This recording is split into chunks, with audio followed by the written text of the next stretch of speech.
All right, welcome.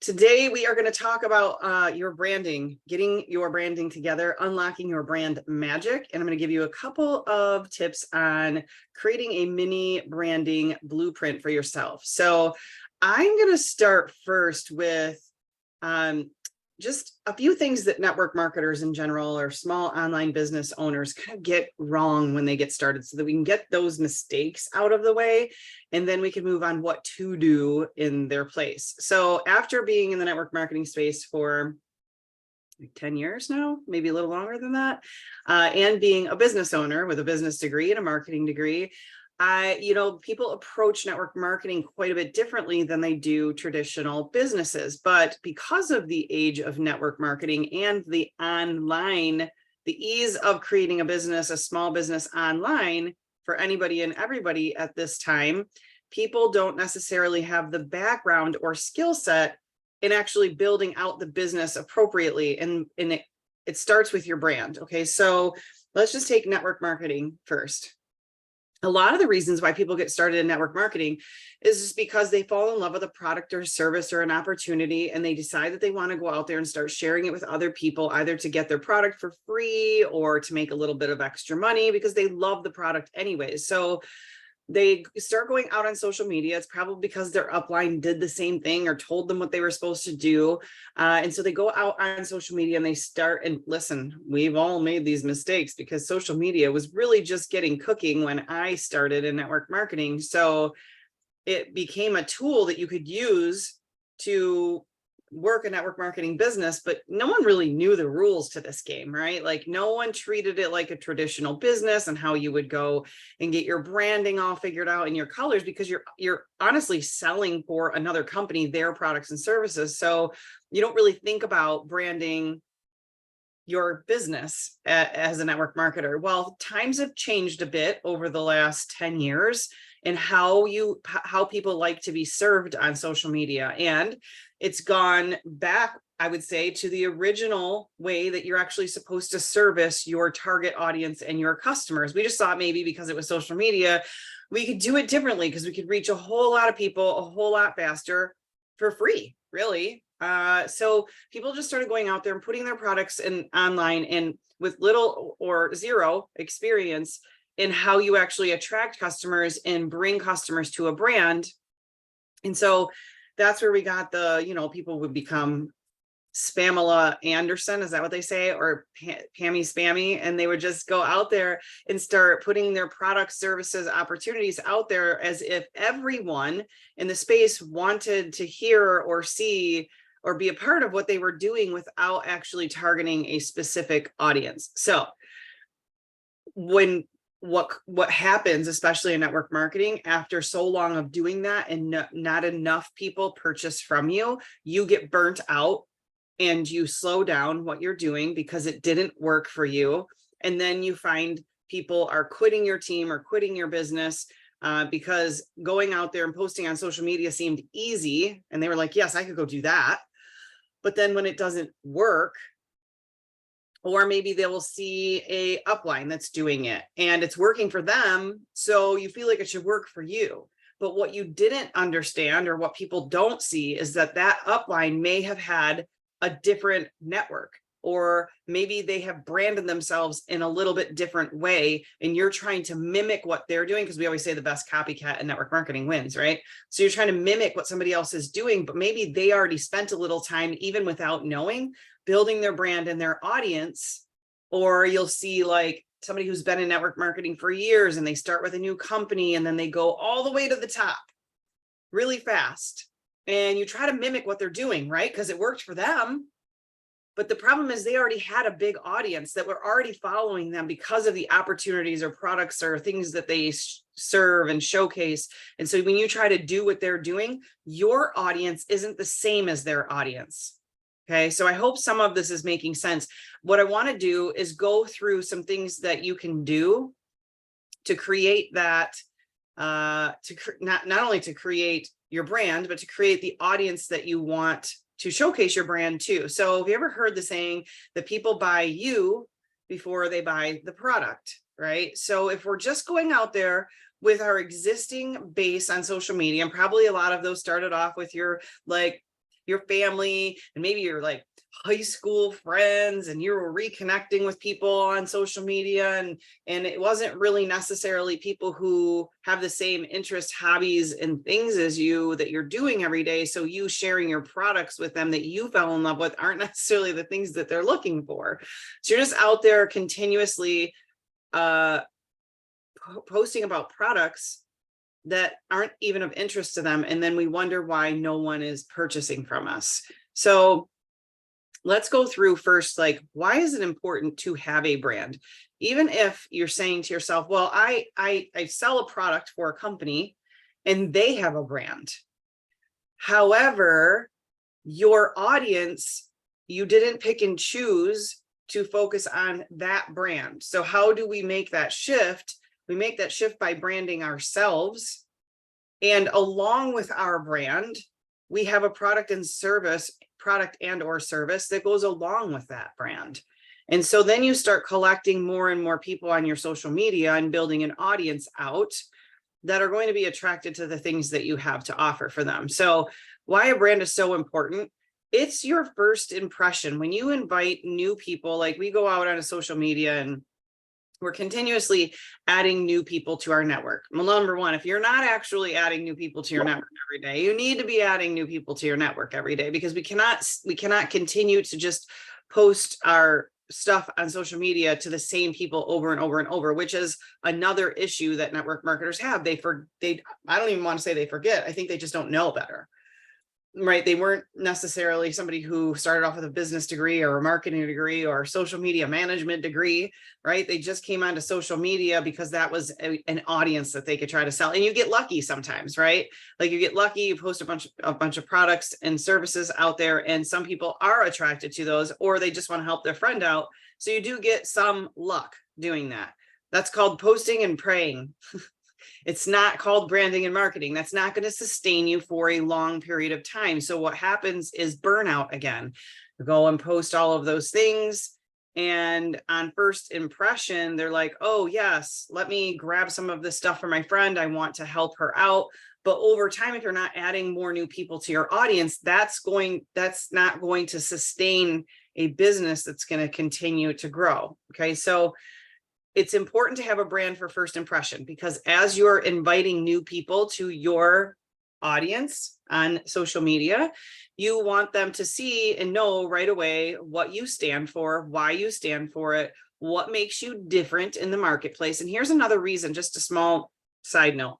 Here's another reason why I would brand you and not the company that you're working for, or you're going to brand you and not just the products and services, because they can get those products and services from a whole lot of people out there on social media, right? Well, why would they want to buy from you? And maybe it's not network marketing. Maybe I see Ann on here. Maybe you're a travel agent and you're going to create your own business in the travel agent hemisphere. And you have tons and tons of competition out there, right? Well, what are some things that set you and your business apart from the other people that are already out there doing what you do? You need to have something that is a first impression when people come across your social media feed about what you do and why you do it, because they could go buy from somebody else, but you want them to buy from you. So that is part of creating your brand and making sure that you have specifically what you want to put out there in the marketplace. So some of the things that we'll go through, some of the things that you can do to create that brand and that brand recognition for yourself. But another reason why you want to create it is for trust and credibility. You don't want people to come to your website, your funnel, your social media. You have maybe 5 social media accounts.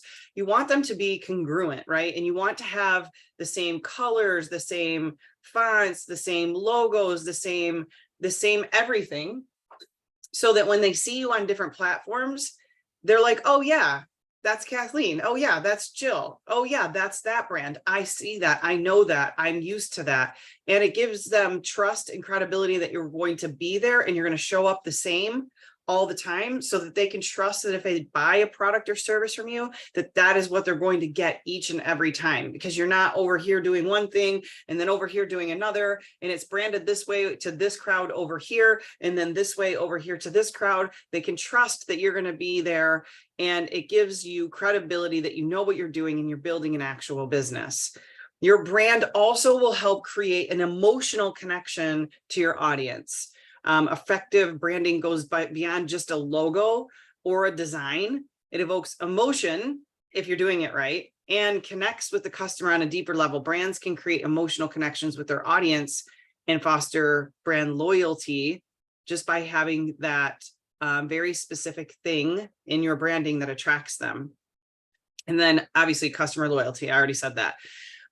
So sometimes people think of brand as like, oh, it's your logo, it's your colors, it's the things that people just see on the outside, but it's actually a lot more than that. And I believe that branding actually, the time involved in what you'll spend most of it on is actually digging through who your customer is.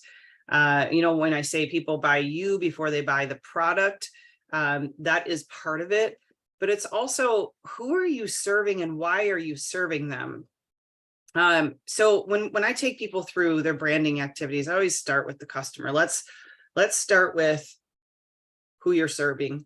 Well, first of all, what you're serving them with. What is your product? What is it that you want to sell, or what is it that you have fallen into, that you have fallen in love with? Maybe you're with a network marketing company and it is a product, and you've fallen in love with the product, and now you want to go out and serve other people with that. Okay, so you have your product defined, right? You have figured out something that can help an audience. You've figured out something that you're very passionate about, that you want to work in on a daily basis, right? So you've got your product. Now I want you to think about who wants your product. Who are you going to serve the best? Who is your actual target? So I say, write a bio. So here's the first part of your mini branding blueprint. Write a bio. I literally have people write it out as in like, name them, age them, demographics, what do they like to eat, where do they like to go, where do they like to shop, what kind of activities do they like to do with their life, and literally write out a bio for that customer as if they're an actual human. So every time you're thinking about who you serve, you're thinking about this person, and you have a name for that person, and you literally write out their bio. That way, every single time you go to create content or something surrounding your product, you have very specifically a person that you are serving with the product or service that you have. And then the second part is actually figuring out what problems you are solving for that avatar, that person, with your product or service. Okay, so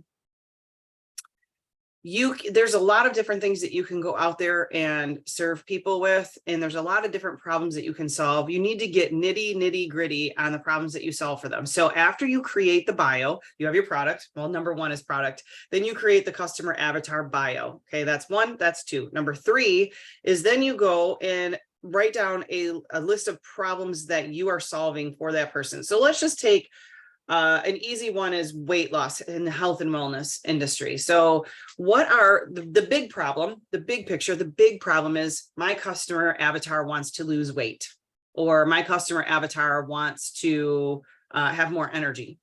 Okay, great. What's actually keeping them up at night though? Those are the problems that you actually want to solve. The problem isn't that they want to lose weight. The problem is they have a lack of consistency or confidence, or what they don't know what to eat. They don't know how much they need to exercise. They don't have anybody who's cheering them on. They don't have any accountability.